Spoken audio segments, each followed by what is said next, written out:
Assalamualaikum everyone, welcome to my first YouTube blog in my channel. Normally তো আমার এরকম video upload দেওয়া হয় না, so this is my first YouTube blog in London. So আমি আজকে আপনাদের সাথে শেয়ার করব আমার পুরোটা দিন কিভাবে আমি স্পেন্ড করেছি এবং এক্সপ্লোর করেছি। বেসিক্যালি ইউকের একটা পার্ট, ওয়েলসের রাজধানী কার্ডিফে বসবাস করি আমরা। প্রায় 2 বছর হয়ে গেছে আমরা কার্ডিফের মধ্যে আছি। আমার অলওয়েজ ইচ্ছে ছিল যে আমি যেখানে বসবাস করি আমি প্রতিটা জিনিস আপনাদের সাথে শেয়ার করব এবং এক্সপ্লোর করে দেখাবো যে ইউকে যে কতটা সুন্দর। আমরা ইউকেতে বসবাস করি প্রায় 2 বছর হয়ে গিয়েছে এবং এর সাথে আমাদের বিয়েরও 2 বছর হয়ে গিয়েছে। সো আমাদের অ্যানিভার্সারি উপলক্ষে আমি আমার হাজবেন্ডকে ভালো কিছু গিফট করতে চাই। তার জন্য চলে গেলাম কার্ডিফ সেন্ট্রালে, যেটা আমাদের বাসা থেকে 10 মিনিটের ডিস্টেন্স। সো আমি আপনাদের সাথে আজকে পুরো ব্লগ শেয়ার করব আমরা পুরো দিন কি করেছি এবং আমার হাজবেন্ডের জন্য কি গিফট কিনেছি। অ্যাকচুয়ালি এই দিনটাতে আমাদের উইকেন্ডের ছুটি ছিল, যেহেতু আমি আর আমার হাজবেন্ড দুজনেই কাজ করি, তার জন্য আমরা ব্যস্ততার কারণে বের হতে পারি না তেমনটা।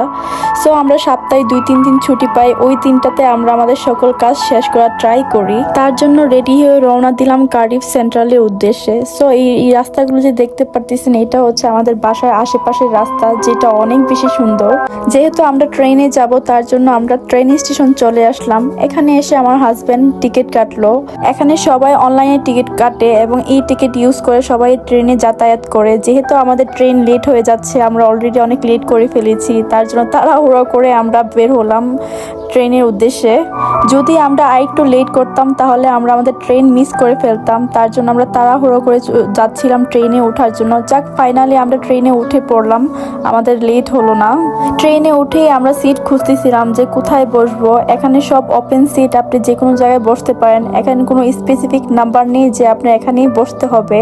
সো ট্রেনে উঠে আমরা অনেক বেশি টায়ার্ড ফিল করতেছিলাম, তার জন্য আমার হাজবেন্ড আমাদের জন্য একটা এনার্জি ড্রিঙ্ক কিনেছে, যেটা আমার অনেক বেশি পছন্দ, মনস্টার। সো মনস্টারটা খেয়ে অনেক বেশি এনার্জেটিক ফিল করতেছিলাম এবং ট্রেনের ভিউটা এনজয় করতেছিলাম। আমার হাজবেন্ড তো অনেক বেশি খুশি যে আমি তাকে আজকে অ্যানিভার্সারি গিফট করব।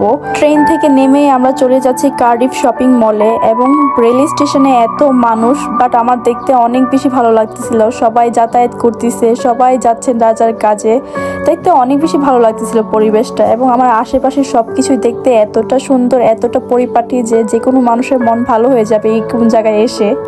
দেন আমার হাজবেন্ড ম্যাপ দিয়ে খুঁজতেছিল যে শপিং মলটা কোন দিকে। এখানে প্রতিটা কাজের জন্যই ম্যাপ ইউজ করতে হয়, তা না হলে আপনি কোথাও কোনো কিছু খুঁজে পাবেন না। তাই আমি আজকে আপনাদেরকে দেখাবো যে কার্ডিফ সেন্ট্রালের আশপাশটা কতটা সুন্দর এবং কতটা বিউটিফুলি সবকিছু অর্গানাইজ করা। সো আমরা আগে থেকেই প্ল্যান করে রেখেছিলাম যে আমরা কি কিনবো। যেহেতু আমি আমার হাজবেন্ডকে এক্সপেন্সিভ কিছু গিফট করতে চাচ্ছিলাম, তার জন্য আমি শুরু থেকে আমার হাজবেন্ডকে আস্ক করেছি যে তুমি কি কিনবে বলে ফেলো। সো তার অনেক দিন ধরে একটা ইচ্ছে ছিল যে সে অ্যাপেল ওয়াচ কিনবে, তার জন্যই মূলত যাওয়া শপিং মলের মধ্যে। ওখানে অ্যাপেল স্টোর আছে ওখান থেকে, তার জন্য আমি অ্যাপেল ওয়াচ সিরিজ 10 কিনবো। এবং আশেপাশে এনভায়রনমেন্টটা দেখেন যে সবাই কতটা এনজয় করতেছে সামার। আমাদের এখানে এখন সামার টাইম চলতেছে এবং সবাই এই সামারে অনেক বেশি এনজয় করে। আমরা তো এখানে এসে বুঝতেই পারছি না যে কোন রাস্তা দিয়ে যাব, কারণ এখানে অনেকগুলো রাস্তা আছে একটা ডেস্টিনেশন যাওয়ার জন্য। সো আমার হাজবেন্ড ফোনের মাধ্যমে সে ট্রাই করতেছিল যে ইজি ওয়েটা খোঁজার, তার জন্য আর কি ঘোরাফেরা করা এবং সবকিছু আপনাদেরকে দেখাতে পারছি যে সবাই এই সামারে কতটা এনজয় করছে। সবাই বাহিরে বসে ড্রিঙ্কস করতেছে এবং এনজয় করতেছে, কতটা ভালো লাগতেছে সবকিছু দেখতে।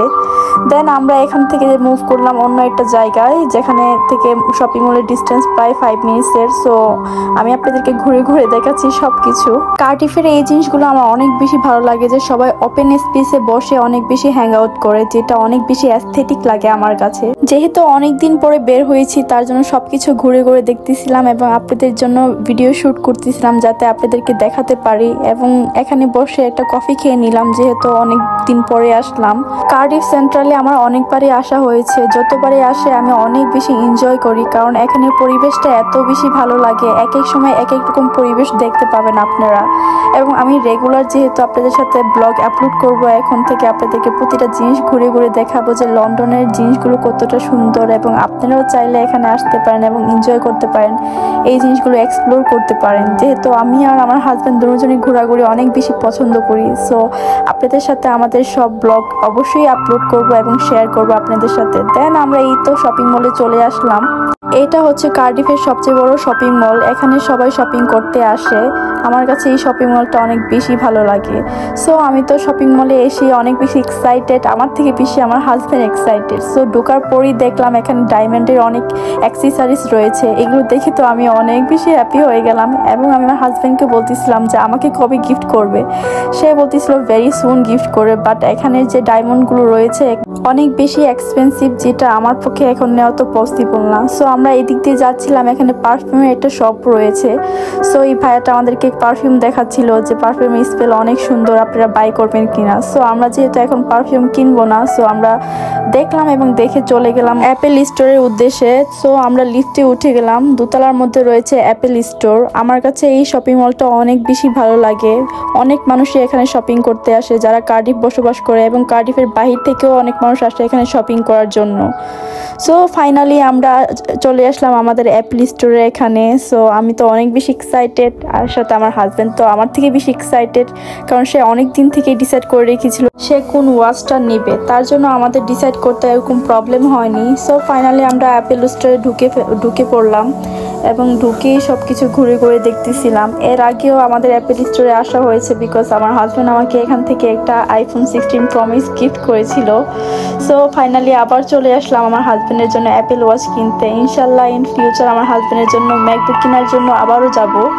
ঢোকার পরেই আমার হাজব্যান্ড দেখতেছিল সবকিছু ঘুরে ঘুরে যে কোনটা নেওয়া যায়, কোন অ্যাপেল সিরিজ 10 সাথে কোন বেল্টটা বেশি মানাবে এবং কোন মডেলটা বেশি ভালো। সো আমরা সবকিছু চেক করছিলাম, যেহেতু আমরা শুরু থেকে ডিসাইড করে এসেছি, তারপরও আমরা এসে সবকিছু চেক করতেছিলাম যে কোনটা বেটার এবং কোনটা নিলে ভালো লাগে, এবং সে ওয়াচের সাথে কোন বেল্টটা মানাবে সে ওইটা পরে দেখতেছিল, এবং 2-3টা কালার সে চয়েস করেছে, বাট তার কাছে অন্য একটা বেল্ট ভালো লেগেছে। সো সে ডিসাইড করতে পারতেছিল না যে কোন বেল্টটা সে নিবে। তার জন্য তো আমরা দুজনেই অনেক বেশি কনফিউজ। তারপর সে ট্রাই করে দেখতেছিল কোনটা তার হাতে মানায়। এতে আমাদের জন্য ইজি হবে ডিসাইড করা যে কোনটা পরলে তাকে সবচেয়ে বেশি ভালো লাগবে। আমরা দুজনেই অনেক বেশি কনফিউজ ছিলাম যে কোন কালার বেল্ট নিব অ্যাপেল ওয়াচের সাথে। তার জন্য সে তার ফ্রেন্ডকে কল দিয়ে সাজেশন নিচ্ছিল যে কোন কালার বেল্ট নিলে মানাবে অ্যাপেল সিরিজ 10 এর সাথে। তাই সে তার বেস্ট ফ্রেন্ডকে ভিডিও কলে দেখাচ্ছিল যে রোজ গোল্ড অ্যাপেল ওয়াচের সাথে কোন কালারের বেল্টটা বেশি মানায়। সো সে যেহেতু অনেকটাই ট্রাই করেছে, তার ফ্রেন্ডও কিছু সাজেস্ট করলো। ফাইনালি সে ডিসাইড করেছে ব্ল্যাক ইউনিটি রিদম কালারের বেল্টটা নিবে। সো এখানে তার ফ্রেন্ডও এটাই বলল যে এটা নিলেই ভালো হবে। সো এখানে যে স্টাফ আছে ওরাও আমাদেরকে এই অ্যাপেল ওয়াচের কিছু ফিউচার সম্পর্কে এক্সপ্লেন করতেছিল, বলতেছিল, বোঝাচ্ছিল যে কিভাবে কি করলে ভালো হয়। সো ফাইনালি আমরা ডিসাইড করে ফেলেছি যে আমরা কোন বেল্টটা নিব, কোন অ্যাপেল ওয়াচটা নিব। সো আমার হাজব্যান্ড তো দেখতেই পারতেছেন তার খুশির কোনো ঠিকানা নেই। এখানে আরও অনেক বেল্ট রয়েছে। আমার হাজব্যান্ড সবকিছু ঘুরে ঘুরে দেখতেছিল। সো ফাইনালি আমাদের বিল পে করার সময় এসে গেল। সরি, আমাদের না, আমার, যেহেতু এটা আমাদের অ্যানিভার্সারি গিফট, এটা আমার তরফ থেকে আমার হাজব্যান্ডের জন্য, তার জন্য এটা আমি পে করতেছি। এই অ্যাপেল ওয়াচটার প্রাইস পড়েছে 530 পাউন্ড, যেটা হচ্ছে বাংলাদেশের টাকায় কনভার্ট করলে হয় 87,000 টাকা। যাক, ফাইনালি আমাদের ওইটা নিয়ে ফেললাম এবং আমার হাজব্যান্ড তো অনেক বেশি হ্যাপি। অ্যাপেল স্টোর থেকে বের হয়ে আমরা চলে গেলাম জ্যাক এন্ড জুসে। এখানে আমার হাজব্যান্ডের ফ্রেন্ডে এসেছে, সে কিছু কাপড় কিনেছিল। সো এটা রিটার্ন করে সে আরেকটা কিছু নিবে তার জন্য। সো এখানে আমরা তাদের সাথে দেখা করলাম। সো শপিং মলে শপিং শেষ করে বের হওয়ার সময় আমি আর আমার হাজব্যান্ডের ফ্রেন্ডের ওয়াইফ তো আমরা মিলে এই জুয়েলারিগুলো দেখতেছিলাম। এই জুয়েলারিগুলোর প্রাইস প্রায় 30,000-20,000 পাউন্ডের মতো, যেটা too much expensive for us for now. So in future আমরা এগুলো কিনবো। সো এখনের জন্য অ্যাভয়েড করাটাই বেটার। সবকিছু শেষ করে আমরা বাইরে চলে গেলাম শপিং মলের। আমার হাজব্যান্ড ওভারবুক দিচ্ছিল, আমরা এখান থেকে একটা ভালো একটা প্লেসে ঘুরতে যাব। আমরা ডিসাইড করেছি যে আমরা কার্ডিফ বেতে যাব। কার্ডিফ বে অনেক বেশি সুন্দর। এর আগেও আমি অনেকবার কার্ডিফ বেতে গিয়েছি, যতবার যাই আমার ততবারই ওখানে ঘুরতে ভালো লাগে। সো আমরা ওপরে উঠে পড়লাম। এখানে প্রতিটা জিনিস এতটা সুন্দর লাগবে, আপনাদেরকে আমি এক্সপ্লেন করে বোঝাতে পারবো না। যারা ইউকের মধ্যে থাকেন তারা বলতে পারবে যে এখানের প্রতিটা জিনিস কতটা সুন্দর লাগে, সবাই কতটা এনজয় করে এখানের লাইফস্টাইলটা। আমরা চলে আসলাম কার্ডিফ বেতে। ওভার থেকে নেমেই দেখলাম সবকিছু এত ভালো লাগতেছিল। এটা হয়েছে মিলেনিয়াম সেন্টার, যেটা অনেক বেশি অ্যাস্থেটিক আমার কাছে লাগে। যতবারই আমি এখানে এসে আমি একটা পিকচার তো অবশ্যই তুলবো। অবশ্যই এই পিকচার আমার কাছে আরও আছে, তারপর আমি আবার আসলে আবার এখানে এসে পিকচার তুলি। এত ভালো লাগে আমার কাছে। এখানে সবকিছুই অনেক বেশি অ্যাস্থেটিক লাগে আমার কাছে। আমরা প্রত্যেকবার একাই আসি এখানে ঘোরার জন্য। এবার আসলাম আমার হাজবেন্ডের ফ্রেন্ডদেরকে নিয়ে। আমার তো অনেক বেশি ভালো লাগতেছিল। যতই যাই বললেন না কেন, একা একা ঘুরতে একদমই ভালো লাগে না। সাথে কেউ থাকলে আপনার প্রতিটা জিনিস আরো বেশি এনজয়েবল হয়ে যায়। আমরা যেহেতু এখানে আরো আগে ঘুরেছি, তার জন্য ভাবছি যে এই সাইডটা আমরা আজকে ঘুরবো না, একটু ডিফারেন্ট সাইড ঘুরে দেখবো, ডিফারেন্ট সাইড এক্সপ্লোর করব। তাই এবার এই সাইডটা না ঘুরে চলে গেলাম অন্য সাইডে, কার্ডিফ বে ব্যারেজ। এটা হচ্ছে কি একদমই ডিফারেন্ট সাইড, ডিফারেন্ট সৌন্দর্য ওখানে রয়েছে। সি বিচ দেখা যায় ওখান থেকে, তার জন্য আমরা এখান থেকে হেঁটেই যাব। আমাদের কার্ডিফ বে থেকে ওখানে ডিস্টেন্স প্রায় 20 মিনিটের মতো। আমরা চাইলে ওভারও নিতে পারতাম, বাট আমরা ভাবলাম যে না, হেঁটে দেখি, হেঁটে আরও বেশি ভালো লাগে সবকিছু। যেহেতু আমরা সবকিছু সবসময় ওভার দিয়ে আসা যাওয়া করি, সো আমরা ওরকমভাবে প্রাকৃতিক সৌন্দর্যগুলো দেখতে পারি না। আমরা হেঁটে হেঁটে যাচ্ছিলাম এবং অনেক গল্প করতেছিলাম। ইউকে থাকার আমরা 2 বছর হয়ে গেল। সবার এক্সপিরিয়েন্স এবং ভালো মন্দ, দুঃখ সুখ সবকিছুই ডিসকাস করতেছিলাম। ইউকে লাইফটা যতটা দেখতে সুন্দর লাগে না কেন, বাট বাস্তবতা বড়ই কঠিন। এখানে যারা কাজ করে বসবাস করে তারাই বলতে পারে। উইকেন্ডের 2টা সুন্দর মোমেন্ট দেখে মানুষ আমাদেরকে জাজ করে যে আমরা অনেক ভালো আছি, বাট পুরো সপ্তাহ যে আমরা কতটা পরিশ্রম করি, কতটা স্ট্রাগল করি এখানে টিকে থাকার জন্য, এটা শুধু আমরাই বলতে পারি। সো এখানে আশেপাশটা এত বেশি সুন্দর লাগতেছিল। স্পেশালি এই পার্টটা তো আমার অনেক বেশি ভালো লাগতেছিল। এই লোকটা স্কেটিং করতেছিল, যেটা আমার ছোটবেলার কথা একদম মনে পড়িয়ে দিয়েছে। ছোটবেলা আমার আম্মু আমাদেরকে স্কেটিং শেখাতো, উনি আমাদেরকে নিয়ে যেত পার্কে শেখানোর জন্য। ওই দিনগুলোর কথা অনেক মনে পড়ছিল। বিদেশের বাড়িতে আমাদের আপনজন বলতে কেউ নেই, সো তার জন্য আমাদের জন্য তো একটু কষ্টের বিষয় এটা, বাট ব্যাপার না, এটাই আমাদের বাস্তবতা, মেনে নিতে হবে। ফাইনালি আমরা চলে আসলাম কার্ডিফ বে ব্যারেজের মধ্যে। এটা এত সুন্দর। সি সাইডের এই সৌন্দর্যটা আপনাকে মুখে বলে বোঝানো সম্ভব না। এখানে সৌন্দর্য যারা বাস্তবে দেখে তারাই বলতে পারবে। এখানে এখন ওরকম পানি নেই সমুদ্রের মধ্যে, কারণ বাটা পড়েছে, তার জন্য এখন ওই জায়গাটা একদমই খালি খালি লাগতেছে, ওরকম ভালো লাগতেছে না। বাট তারপরেও আমার কাছে অনেক বেশি ভালো লাগতেছে। ঠিক আছে, এরকম জায়গার মধ্যে প্রায় আসলে ঘুরলে ভালোই লাগবে আপনাদের। তো অনেকদিন পরে বাসা থেকে বের হয়েছি, তার জন্য আমি এনজয় করতেছিলাম, ঘুরে ঘুরে সব দেখতেছিলাম এবং আমরা ওখানে 2-3 ঘন্টা বসেছিলাম। আমরা সবাই বসে গল্প করতেছিলাম। অ্যান্ড আমার হাজব্যান্ড তো আরও বেশি হ্যাপি, কারণ সে বারবার ঘড়িটা দেখতেছিল খুলে খুলে, কারণ সে ওয়েট করতে পারতেছিল না যে এটা কখন সে আনবক্সিং করবে। আমি বলতেছিলাম যে এখন যেহেতু আমরা বাইরে আছি, এখন তো আনবক্স করা সম্ভব না, আমরা বাসায় গিয়ে আনবক্স করব। বাট কিন্তু সে একটু ওয়েট করতে পারতেছিল না। সে বলতেছে আমি এখনই আনবক্স করতে চাই, খুলে দেখতে চাই যে আমার ওয়াচটা কেমন হয়েছে। আমি বলেছি যে ঠিক আছে, যেহেতু তোমার ইচ্ছে তুমি এখানে আনবক্সিং করে ফেলো ওদের ফ্রেন্ডের সামনে। সো সে তো আনবক্সিং করতেছিল এবং সে অনেক বেশি হ্যাপি। এবং এই রিভার সাইডটা তো এত ভালো লাগতেছিল আমার কাছে, আমি আপনাদেরকে বলে বোঝাতে পারবো না। রিভার সাইডে অ্যাপেল ওয়াচ আনবক্সিং করা এক্সপিরিয়েন্সটা আমার হাজব্যান্ডের জন্য জাস্ট ওয়াও। কারণ আমাদের তো সচরাচর এরকম জায়গায় ঘুরতে আসা হয় না, আমরা ম্যাক্সিমাম সময় ব্যস্ত থাকি কাজে। সো ফাইনালি আমার হাজব্যান্ড তার অ্যাপেল ওয়াচ আনবক্স করে ফেলেছে, তার কাছে এটা ভালো লেগেছে, তার জন্য আমিও অনেক বেশি হ্যাপি। সো আমি তাকে জিজ্ঞেস করতেছিলাম যে আমার অ্যানিভার্সারি গিফট কোথায়, সে বললো যে ভেরি সুন পাবা।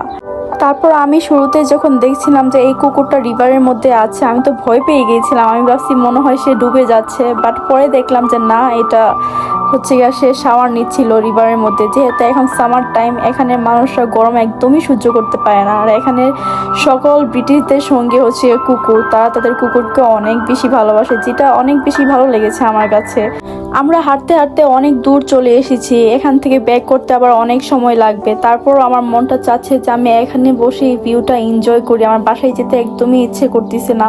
আমার হাজব্যান্ড বারবার বলতেছে চলো, এখান থেকে ব্যাক করতে অনেক বেশি সময় লাগবে, অনেকটা সময় আমাদের হাঁটতে হবে। আমি বলছি প্লিজ আর 5টা মিনিট থাকি। আমার কাছে একদম অনেক বেশি ভালো লাগতেছিল, ভিউটা এত ভালো লাগতেছিল আমার কাছে, আমি ভাবছি যে এখানেই রয়ে যায়, বাট এটা তো আর সম্ভব না। তাই আমি বললাম 2টা মিনিট সময় দাও, তারপর আমরা ব্যাক করব। আমি জাস্ট এখানে প্রাকৃতিক সৌন্দর্যটা উপভোগ করতেছি এবং আমার হাজব্যান্ডকে বলতেছিলাম যে এখানে আমরা আবার আসব। ফাইনালি আমরা এখান থেকে চলে আসলাম টাউন সেন্টারে। অনেক সময় হয়ে গেল ঘোরাঘুরি করলাম, আমাদের সবারই অনেক বেশি খিদা লেগেছে। সো আমরা ডিসাইড করতে পারতেছিলাম না যে আমরা কি খাবো। সো সবাই মিলে ডিসাইড করলাম যে কেএফসি খাবো, বাট আশেপাশে কোনো কেএফসি শপ খুঁজে পাচ্ছিলাম না যেটা হালাল। অনেকটা সময় ঘোরাঘুরি করার পরে একটা কেএফসি শপ খুঁজে পেলাম যেটা হচ্ছে গিয়ে হালাল। সো আমরা ওদিকেই যাচ্ছিলাম এবং আমরা ঘুরতেছিলাম। এত ভালো লাগতেছিল, এই দিনটা আমার কাছে অনেক বেশি মেমোরেবল, কারণ এই দিনে আমরা সবাই একসাথে হলাম, গল্প করলাম, আড্ডা দিলাম, অনেক সুন্দর একটা টাইম স্পেন্ড করলাম। এরকমভাবে ঘোরাঘুরি করলে কার কাছে না ভালো লাগে। তারপর আমরা কেএফসি রেস্টুরেন্টে চলে গেলাম। ওখানে গিয়ে আমার হাজব্যান্ড খাবার অর্ডার দিচ্ছিল। এই রেস্টুরেন্টের এনভায়রনমেন্টটা আমার কাছে অনেক বেশি ভালো লাগতেছিল। ফাইনালি আমাদের খাবার চলে এসেছে। I was very hungry. আমি জাস্ট আমার হাজব্যান্ডকে বলতেছিলাম প্লিজ তাড়াতাড়ি দাও, আমি তো আমার ক্ষুধা সহ্যই হচ্ছে না। তারপর আমরা খাওয়া দাওয়া শেষ করলাম এবং আমার হাজব্যান্ডের ফ্রেন্ডদেরকে সি অফ করে চলে আসলাম আমাদের ট্রেন স্টেশনে। সারাদিন ঘোরাঘুরি করে তো আমরা অনেক বেশি টায়ার্ড হয়ে গেলাম, বাট আমরা এই জায়গাটা অনেক বেশি এনজয় করেছি। সো যেহেতু আমার ফার্স্ট ব্লগ, আশা করি আপনাদের কাছে আমার ব্লগ ভালো লাগবে। সামনে আপনাদের সাথে আরও ইন্টারেস্টিং ভিডিও শেয়ার করব, ট্রাভেলিং ভিডিওস, যেগুলো আপনারা অনেক বেশি এনজয় করবেন। Hope you like my videos and stay with me and support me. Thanks.